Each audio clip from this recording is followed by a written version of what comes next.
Hi friends, welcome to Tamil வெற்றி கோழி வளர்ப்பு சேனல். இன்றைக்கி நம்ம இந்த வீடியோவில் என்ன பார்க்க போகிறோன்னா, நம்ம வான்கோழி ஒன்று இருந்ததில்ல, அதுக்கு அம்மை போட்டுருச்சு. அது எங்களுக்கு அம்மைன்னு தெரியாது. நாங்கள் இதுக்கு முன்னாடி வான்கோழியெல்லாம் வளர்த்துனதில்லை, இதுதான் ஃபஸ்ட் டைமு. அதுக்கப்புறம் தான் பார்க்கும்போது ஒருத்தர் சொன்னார், இது அம்மை போட்டிருக்கு, அம்மை நோயின்னு சொல்லுவாங்க. இந்த மாதிரி உடம்பு ஃபுல்லாக கொப்பளமாக வரும் அப்படின்னு சொன்னாங்க.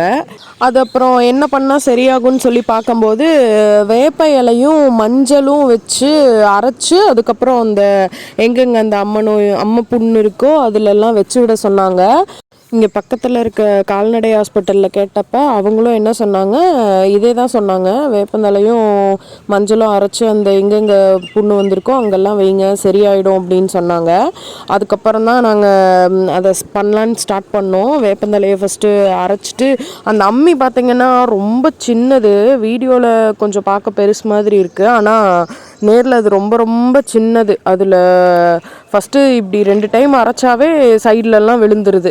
அதை அப்புறம் அட்ஜஸ்ட் பண்ணி அரைச்சிட்டு, மஞ்சள் எங்ககிட்ட அந்த கட்டி மஞ்சள் கிடைக்கல, அதனால நம்ம சமைக்கெல்லாம் யூஸ் பண்ணுவோம்ல, அந்த பவுடர் மஞ்சள் தான் இருந்தது. அதை தான் நம்ம அப்புறம் மிக்ஸ் பண்ணி அதில் நம்ம போட்டு விட்டோம்.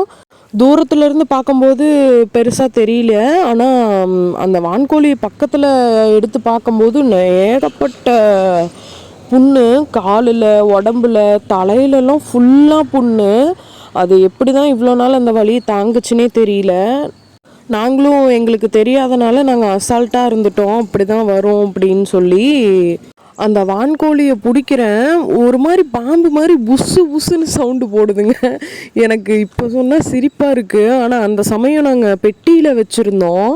அப்போ பார்த்திங்கன்னா புஸ்ஸு புஸ்ஸுன்னு சவுண்டு வந்தோடனே நான் ஏதோ பாம்பு தான் இருக்குது போல் பெட்டியில் அப்படின்னு நினச்சி சத்தியமாக பயந்துட்டேன்.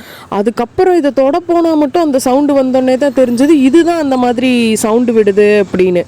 இப்போ இதில் பார்த்திங்கன்னா தெரியும், தலை ஃபுல்லாக அந்த புண்ணுங்க, அம்மை புண்ணு. அதுக்கப்புறம் இதை எனக்கு எப்படி வைக்கணும், அதோட அந்த சாறு மட்டும் வைக்கணுமான்லாம் எனக்கு தெரியல. எனக்கு தெரிஞ்ச மாதிரி ஃபுல்லாக அந்த பேஸ்ட்டே எடுத்து நான் இருந்த இடத்துல ஃபுல்லாக வச்சேன். அது வைக்கும்போதும் ஒரு மாதிரி புஸ்ஸு புஸ்ஸுன்னு சவுண்டு விட்டுட்டே தான் இருந்துச்சு. வான்கோழி அப்படி தான் சவுண்டு விடுமா என்னன்றதை மறக்காமல் கமெண்ட் பண்ணுங்கள்.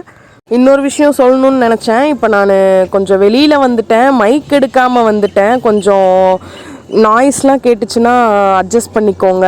நான் மைக்கை மறந்துட்டு விட்டுட்டு வந்துட்டேன், அதனால கொஞ்சம் வண்டியெல்லாம் போயிட்டு வந்துட்டுருக்கு.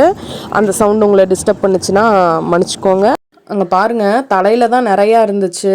அதுவும் மெயினாக அந்த மூக்குக்கு மேலே தான் ரொம்ப பெருசாக இருந்துச்சு. எனக்கு இந்த வான்கோழி பிடிக்கிறதுக்கே பயமாக தான் இருந்தது. பார்த்ததும் அப்புறம் ரொம்ப கஷ்டமாயிடுச்சு. ஏன்னா ஜோடியாக தான் வாங்கியிருந்தது. அதில் அந்த ஒரு வான்கோழி பூனை கடிச்சு அது இறந்துருச்சு. இது ஒன்று தான் இருக்குது. நாங்கள் கேட்டிருந்தோம் அந்த அண்ணா கிட்ட, வேறு ஏதாச்சும் இந்த சைஸ்லேயே வந்திருக்கான்னு. இல்லை, பெருசு தான் இருக்குதுன்னு சொல்லிட்டாரு. அதனால இப்போதைக்கு நாங்கள் வாங்கலை. இந்த சைஸில் வந்தால் சொல்லுங்கன்னு சொல்லியிருக்கோம். அவங்க சொல்கிறேன்னு சொன்னாங்க. காலிலையும் நிறையா வந்துருச்சு. இது ஒன்று தான் இருக்குது, இதுக்கும் இப்படி ஆயிடுச்சுன்னு ரொம்ப கஷ்டமாயிருச்சு. அந்த ஃபேஸ்கிட்ட வைக்க வைக்க கண்ணில் பார்த்திங்கன்னா நொர மாதிரி வர ஆரம்பிச்சிருச்சு வான்கோழிக்கு. அந்த மஞ்சளோட காரங்கன்னா போச்சா என்னன்னு தெரியல, கண்ணில் நொர மாதிரி வந்துட்டு அது ஒரு மாதிரி ஆயிடுச்சு. அப்புறம் எனக்கு அதை பார்த்தோன்னே அதுவும் எச்சா பயம் ஆயிடுச்சு.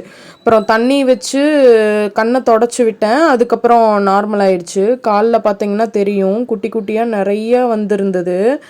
தலையிலையும் கால்லையும் எங்கெல்லாம் ஸ்கின்னு தெரியுதோ அங்கெல்லாம் நான் வச்சு விட்டுட்டேன். அதுக்கப்புறம் ரெக்கை கிட்ட பார்க்கலான்னா அந்த கோழி பார்க்கவே விடலைங்க. வாங்கும்போது கைக்கு அடக்கமாக இருந்துச்சு, இப்போ கொஞ்சம் அது வளர்ந்துருச்சு. அதனால என்னால் சரியாக மருந்து வைக்கவே முடியல, இப்படி திருப்பவும் முடியல, ரெக்கையெல்லாம் எதுவும் பார்க்க முடியல. விட்டாலும் அது ஓடிடுது அந்த கோழி. அதனால பொறுமையாக வச்சு அதுக்கு ஃபுல்லாக எனக்கு தெரிஞ்ச வரையும் போட்டு விட்டுட்டேன். உங்ககிட்டையும் இந்த மாதிரி கோழி இருக்குது, அந்த கோழிக்கு நீங்கள் அம்மை நோய் ஃபேஸ் பண்ணியிருந்தீங்கன்னா நீங்கள் என்ன ட்ரீட்மெண்ட் பண்ணீங்கன்னு மறக்காமல் கமெண்ட் பண்ணுங்கள். இந்த மாதிரி கோழி, சிட்ஜு பப்பி, அப்புறம் ஆடை பற்றின வீடியோஸ் வேணும்னா நீங்கள் மறக்காமல் நம்ம சேனல் சப்ஸ்கிரைப் பண்ணிக்கோங்க. அப்போ தான் நாங்கள் அடுத்தடுத்து போடுற வீடியோஸ் உங்களுக்கு நோட்டிஃபிகேஷனில் வரும். நம்ம ஆடு வாங்கினதும் நான் கண்டிப்பாக நெக்ஸ்ட் வீடியோவில் அப்லோட் பண்ணுறேன். என்ன ஆடு வாங்கியிருக்கோன்னு நெக்ஸ்ட் வீடியோவில் பார்க்கலாம். முடிஞ்ச வரையும் எனக்கு தெரிஞ்ச அளவுக்கு இந்த கோழிக்கு அந்த புண்ணு இருந்த இடத்துலலாம் நான் அந்த வேப்ப இலையை வச்சு விட்டுட்டேன். அது மெதுவாக தான் நடக்க ஆரம்பிச்சிச்சு, ஏன்னு தெரியல.